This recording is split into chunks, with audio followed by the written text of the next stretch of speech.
Buenas tardes, don Mario Zamora. Hola. Hola, muchas gracias por concedernos esta plática. En primera instancia, queremos saber, estamos muy interesados en conocer qué ha significado para usted en su vida la condición celíaca. Bueno, significó un vuelco de vida completo, ¿no? Completo en el sentido de detenerme no solo totalmente, sino llegar a perder muchas cosas que se habían conseguido en la vida a falta de un buen diagnóstico, ¿no? De muchos años de ir, venir, tratar, de que los médicos buscaran dislucidar qué es lo que estaba pasando conmigo, ¿no? Es una condición tan difícil de diagnosticar, dada la diversidad de los síntomas que se presentan y la particularidad, pues, de todos estos en cada individuo, que se vuelve realmente un reto, ¿no?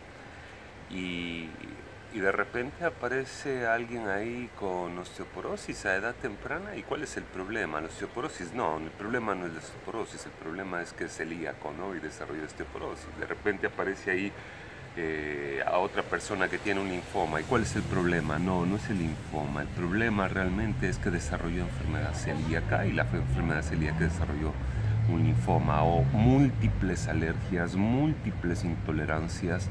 Es muy difícil, ¿no? En mi caso, llego yo a los 30 años, sano, deportista, con una alimentación también sana, ¿no?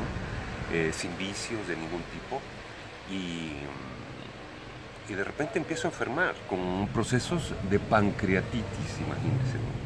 Entonces empiezo a ser tratado con procesos como un paciente. Obviamente tenía pancreatitis, ¿no? En exámenes clínicos y radiológicos desarrollé episodios de pancreatitis aguda. Ajá. Y bueno, en aquel entonces pues yo tenía mi propia empresa, ¿no? Y me estaba yendo muy, muy bien. El entrar en ese proceso significó precisamente empezar a perder muchas cosas, ¿no? Porque llega un momento en el cual obviamente no se puede dar con el origen del problema, Sí, ¿no? eso es lo más Y usted empieza a deteriorar cada vez más y más y más su salud. Empiezan Sí. a aparecer otro tipo de patologías o entidades, que como no se sabe la causa, como no se sabe el origen, yo seguía ingiriendo gluten y seguía ingiriendo otro montón de cosas. Porque uno de los problemas más grandes que hay en nuestro medio y a nivel de profesionales de la salud es que nuestros profesionales de la salud de lo que menos saben es de nutrición. Como decía Hipócrates, el padre de la medicina,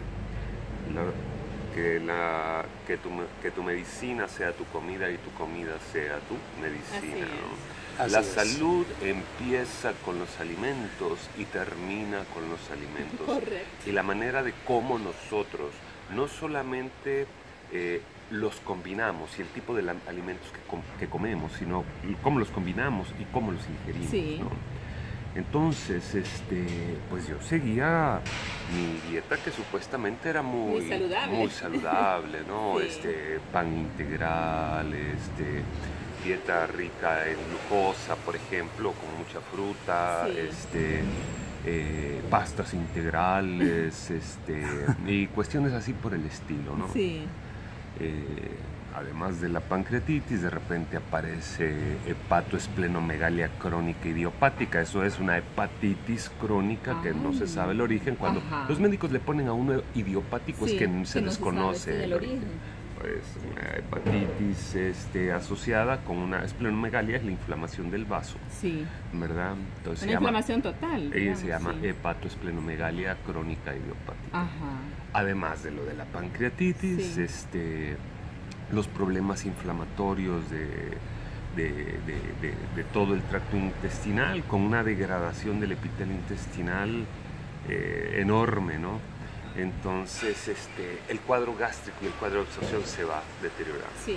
Llegó un momento que obviamente hasta mi empresa perdí, ¿no? Todo negocio que no se atiende se acaba. Así es. Se acaba. ¿Usted ha estado hospitalizado cuántas veces nos contó? Yo estuve hospitalizado, ahorita llevo acumulados cerca de 86 hospitalizaciones ya, más de 1.400 visitas. En esto estoy hablando de los últimos 12 años. Unas 1.400 visitas a clínicas para procedimientos, médicos, diferentes médicos. O sea, me han visto de todos los Sí. especialistas. Yo a veces bromeo y digo, solo falta que me vean dos especialistas, que es ginecología y geriatría. Y ya no hablo de ginecología, porque una vez me atendió una ginecóloga en emergencias, pero era otra. Ella dio la casualidad que estaba ahí y la llamaron a la doctora para que atendiera al tipo de emergencia, ¿no? Sí. Pero no era un problema ginecobstetra, Sí. definitivamente, ¿no? Eso ya llevo acumuladas 6 o 7 cirugías ya, ¿no? Sí. Y en todo eso el proceso de diagnóstico tardó muchísimos años, pero muchísimos Eso años. es lo que ¿no? sucede. Entonces, en lo que se iba tardando el proceso de diagnóstico, el cuerpo se venía deteriorando. Claro, sí. Y se iban sumando cada vez más y más y más y más y más patologías. Ahorita a mí me atienden en el Seguro Social, que bendito Dios tengo Seguro Social. Sí. Me atienden 7 especialidades. O sea, yo paso todas las semanas, voy al Seguro Sí. Social, ¿no? Y ya hay un daño. El diagnóstico vino muchos años después. Ajá.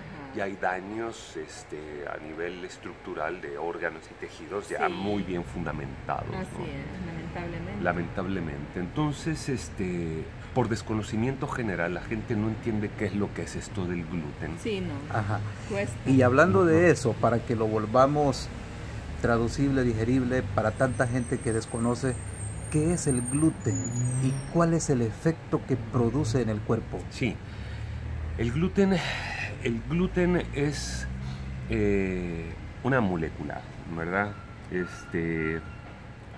El gluten es aquello que permite a las harinas ser esponjosas, suaves. Es un aglutinante, de ahí viene su nombre, ¿no? Atrapa, ¿no? Atrapa, envuelve. Entonces, cuando nosotros comemos un pan, por ejemplo, lo suavecito, lo chiclosito, eso, Lo más rico. lo más rico, ¿no? Precisamente es el gluten lo que le da esas características. El problema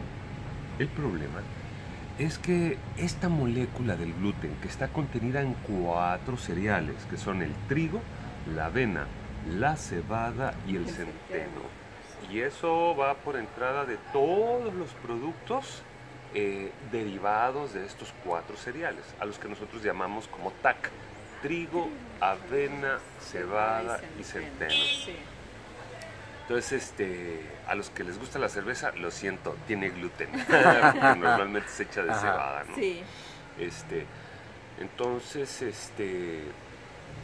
esta molécula, esta partícula o este ingrediente del gluten es lo que está adentro del grano del cereal. En este caso hablemos trigo, avena, cebada, centeno, TAC, nuevamente. Sí.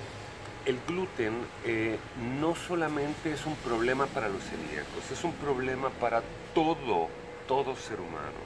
Ya hay demasiadas investigaciones al respecto, muchas de ellas por una eminencia a nivel mundial, como el doctor Alessio Fasano, Sí. italiano, radicado hoy en Estados Unidos. Tiene a su cargo equipos de investigación fantásticos, donde se ha demostrado que el gluten causa permeabilidad intestinal, es decir, en el intestino va a separar el epitelio intestinal, las células que guardan nuestro intestino, va a crear como una pequeña grieta Así y por ahí es. se va a introducir toxinas y Sí. patógenos al interior de nuestro organismo que se van a alojar en algún tejido, ¿no? Y Para volverlo más entendible, es como si rompiera el intestino. es como que si rompiera, es como que la molécula del gluten tiene la forma, imagínense que es un tornillito, de esos tornillos golosos, ¿no? Sí. Uno lo agarra y lo pone en la madera y le va dando vuelta y él solito se va metiendo, ¿no? Entonces, la molécula del gluten hace precisamente ese efecto. Una ruptura. Una ruptura. Y lo hacen todo ser humano, no solamente el celíaco. Además, funciona como un opioide. Tiene la capacidad de moverse en la sangre y atravesar la membrana hematoencefálica, que es la que guarda de protección nuestro cerebro, y alojarse en el cerebro y crear adicción. Por eso es que nosotros de repente sentimos el olor del pan, Sí. o pensamos en un pan y y somos casi que llamados hipnóticamente, ¿no? Por el pan, ¿no? Porque ha creado una dependencia, somos dependientes del pan. Y para muestra un botón, nosotros comíamos maíz en este país. Nosotros empezamos a consumir gluten. Eso de que es necesario para la nutrición, discúlpenme, nutricionistas y médicos están tremendamente equivocados. En este país no se consumía gluten, sino hasta la mayoría de la población, hasta ya por 1930, que empezó a popularizarse un poco más lo del pan. Pero hasta 1930, el 90% de la población en este país consumía maíz. Eso explica por qué nuestros abuelos tenían una salud mucho Eran mejor muchísimo más sí, sanos, que la muchísimo nuestra. más sanos. Otro de los problemas del gluten para todo ser humano, ¿verdad? Es que causa sobreproducción de sonulina. La sonulina es una sustancia que propicia la inflamación celular. Y la inflamación celular es la precursora del cáncer. Entonces, estoy hablando de hechos completamente comprobados, ¿verdad? Sí. Hay un estudio muy interesante que realizó un neurólogo muy famoso en Estados Unidos también, el doctor David Perlmutter, en el cual él sometió a pacientes sanos, los sometió a un procedimiento de tomografía axial computarizada del cerebro para medir cuál era la irrigación, el nivel de irrigación sanguínea en el cerebro. ¿Cuál era el objetivo de esto? Detectar si el gluten era o no toxina. Cuando estos individuos, estando en la tomografía, en el tomógrafo, teniendo sus imágenes de irrigación, al cerebro, sanguínea al cerebro, se les pide que consuman gluten, el efecto es impresionante y deja al equipo investigador del Dr. Perlmutter con la boca abierta. Ajá. Porque consumen el pan, ¿verdad? El gluten, y casi inmediatamente se da un fenómeno de hipofusión sanguínea. ¿Qué significa esto? Significa que a su cerebro, esta gente comió pan e inmediatamente se restringieron los vasos sanguíneos que irrigan el cerebro, Sí. se cerraron y restringieron el paso de sangre al cerebro. Correcto. Cuando nosotros comemos pan, nuestro cerebro recibe menos oxígeno y recibe menos nutrientes. Y eso es muerte cerebral. Eso es muerte celular cerebral para todo ser humano. Pregúntenle a los neurólogos cómo han subido los índices de Alzheimer, esquizofrenia, demencia, Parkinson, depresión y todo ese montón de enfermedades neurológicas que están estrechamente relacionadas también con el consumo del gluten. Entonces, impresionantemente dice este estudio, wow, el cuerpo sabe que el gluten es una toxina.